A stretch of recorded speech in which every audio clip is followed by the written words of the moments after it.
नमस्कार दोस्तों, स्वागत है आपका हमारे चैनल गोविंद गोपाल में। फिर से एक बार दोस्तों इस वीडियो में हम बात करेंगे शिक्षा मित्रों को लेकर और साथ ही साथ एक भी शिक्षा की भी खबर है वो भी हम आपको बताएंगे। लेकिन सबसे पहले हम शिक्षा मित्रों की ही खबर से शुरुआत करें तो हम जानते हैं कि शिक्षा मित्र इस समय अपने प्रस्ताव को लेकर इंतजार में है कि उसका प्रस्ताव तैयार हुआ है या नहीं हुआ है। माननीय मुख्यमंत्री से क्या उनको कोई उपहार मिल पाएगा या नहीं मिल पाएगा, वो भी चुनाव आचार संहिता लगने से पहले। चुनाव आचार संहिता लगने के संबंध में एक दो खबरें सोशल मीडिया पर वायरल हो रही हैं कि 16 मार्च से आचार संहिता लग सकती है, लेकिन ये अभी फेक न्यूज़ है। अभी ऐसी कोई तिथि निर्धारित नहीं है, तो हो सकता है कि चुनाव आचार संहिता लगने से पहले तो आपके सारे काम हो जाएं। माननीय मुख्यमंत्री जी भी शायद आपके लिए उपहार जो लेके आने वाले हैं उसकी घोषणा करते हैं, क्योंकि सुशील कुमार यादव जी जो प्रदेश महामंत्री हैं उत्तर प्रदेश प्राथमिक शिक्षा मिशन की तरफ से, वो पूरा का पूरा प्रयास कर रहे हैं, लगातार अधिकारियों से मुलाकात कर रहे हैं। और उन्होंने देखिए 3 चरणों में आपका काम होगा कि पहले चरण में तो सुशील कुमार यादव जी ने अन्य राज्यों से जो शासनादेश थे शिक्षा मित्र से संबंधित वो लेके इकट्ठे किए हैं और उनको कमेटी को सौंपा है, और कमेटी ने उन सभी पर विचार करते हुए अपना एक प्रस्ताव तैयार कर भी लिया है, जिसकी जानकारी सुशील कुमार यादव जी ने अपने वीडियो के माध्यम से दे ही दी है कि प्रस्ताव कमेटी ने तैयार कर लिया है। लेकिन प्रस्ताव क्या है इसके बारे में अभी कोई जानकारी नहीं है, क्योंकि वो सीधे प्रस्ताव तैयार होकर माननीय मुख्यमंत्री जी के पास जाएगा। अब कमेटी ने जब प्रस्ताव तैयार कर लिया है तो अब वो बात आती है कि माननीय मुख्यमंत्री तक उसको पहुंचने में कितना समय लगेगा और माननीय मुख्यमंत्री जी उस पर निर्णय कब लेंगे। तो प्रस्ताव में संभावना क्या लग रही है आपको, नीचे कमेंट करके हमें ज़रूर बताइएगा, क्योंकि प्रस्ताव तो ऐसा है कि अभी किसी को भी नहीं पता है। और जैसे आपसे बताते हैं कि अन्य राज्यों से जो शासनादेश उठाए गए हैं कि किस किस राज्य में शिक्षा मित्रों को कौन कौन सी सुविधाएं दी जा रही हैं, कितना वेतन दिया जा रहा है, कितना मानदेय दिया जा रहा है, वो सारा उसमें विवरण होता है। तो उसके हिसाब से क्या उम्मीद ये लग रही है कि शिक्षा मित्रों का मानदेय एक अच्छी खासी स्थिति में बढ़ेगा या फिर स्थायीकरण के ही उसमें कोई विकल्प ढूंढ लिया जाएगा। इन दोनों बातों में से कुछ भी हो सकता है। स्थायीकरण की नीति भी सामने आ सकती है और मानदेय वृद्धि की भी बात सामने आ सकती है। इस संबंध में सुशील कुमार यादव जी ने अभी तक नहीं कहा है कि सरकार मानदेय बढ़ाने के विचार में है या शिक्षा मित्रों को स्थायीकरण की नीति लाने के लिए प्रयासरत है।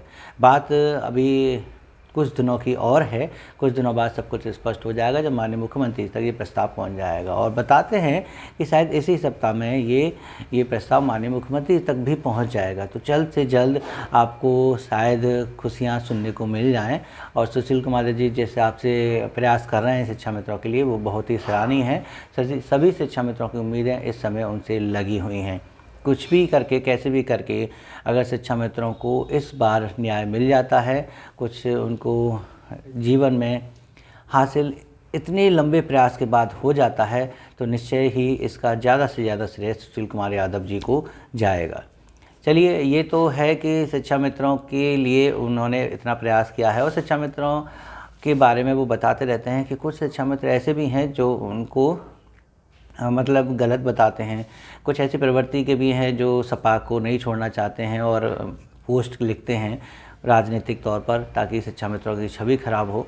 तो हम ये नहीं कह सकते हैं कि सब पांचों उंगलियां बराबर हैं। कहीं ना कहीं कुछ % शिक्षा मित्र ऐसे भी होते हैं जो बनी बनाई काम को बिगाड़ सकते हैं। तो ऐसे ही एक आदेश सोशल मीडिया पे वायरल हुआ है, सामने आया है, और वो अगर ज़रा भी सत्य है, उसमें सत्यता अगर बिल्कुल भी है, तो निसंदेह ये शिक्षा मित्रों के लिए थोड़ी बुरी खबर होगी कि बदायूं ज़िले से एक BSA महोदय ने आदेश जारी करके ये कहा है कि उनके कार्यालय में फ़ोन के द्वारा और ख़ुद स्वयं आकर या पत्र लिखकर ये शिकायतें लगातार मिल रही हैं कि जो शिक्षक अन्य जनपदों से आके यहाँ पढ़ा रहे हैं वो परेशान किए जा रहे हैं शिक्षा मित्रों के द्वारा, क्योंकि शिक्षा मित्र उसी ग्राम के या पास के ग्राम के हैं, इसलिए उनकी मनमानी ज़्यादा चल रही है। वो 1-2 दिन स्कूल भी नहीं आते हैं और फिर बाद में स्कूल जब आते हैं तो पिछले साइन भी रजिस्टर में करते हैं और अध्यापक के टोकने पर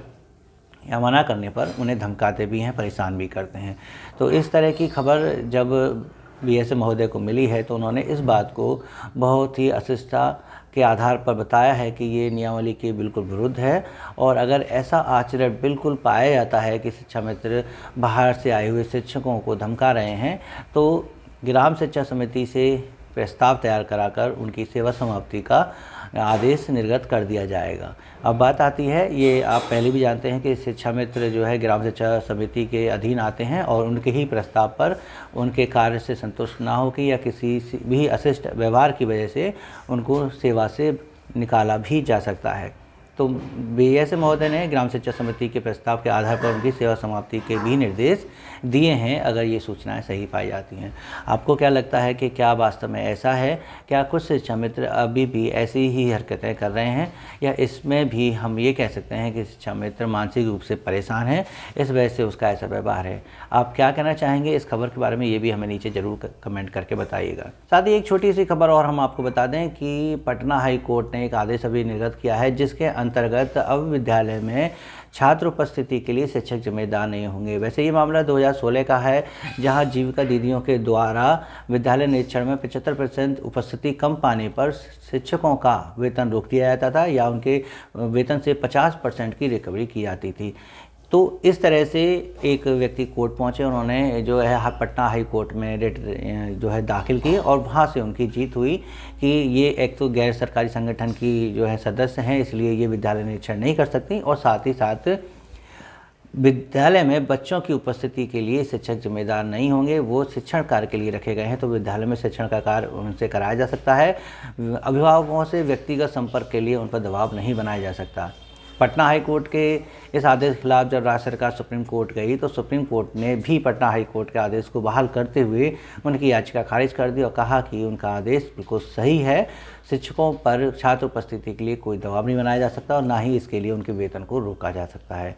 आप जानते हैं कि उत्तर प्रदेश में भी 80% उपस्थिति के लिए एक आदेश जारी किया जा चुका है, जिसमें विद्यालय में छात्रों की 80% उपस्थिति को अनिवार्य कर दिया गया है और इसके लिए शिक्षकों को नए नए प्रयास करने या कुछ भी करके विद्यालय में बच्चों को उपस्थित करने के लिए निर्देश दिए गए हैं। तो क्या पटना हाई कोर्ट का और सुप्रीम कोर्ट के इस आदेश का प्रभाव यूपी में भी पड़ेगा? क्या शिक्षकों के लिए ये यूपी में भी राहत की खबर होगी कि आगे भविष्य में अगर ऐसी संभावना बनती है कि उपस्थिति के चक्कर में शिक्षकों पर कार्रवाई होती है, प्रधानाध्यापक पर कार्रवाई होती है, तो क्या सुप्रीम कोर्ट का ये आदेश उनको बचा पाएगा? नीचे कमेंट करके जरूर बताइएगा। और बस यही थी खबरें इस वीडियो में, और ऐसी अपडेट हम आपके लिए लेके आएंगे। बस आप हमारे चैनल से जुड़े रहिए, चैनल को सब्सक्राइब कीजिए। वीडियो अच्छी लगी हो तो प्लीज़ उसे लाइक और शेयर करना मत भूलिएगा। मिलेंगे आपसे अगली वीडियो में ऐसे ही कुछ नए अपडेट के साथ, तब तक के लिए नमस्कार, जय हिंद।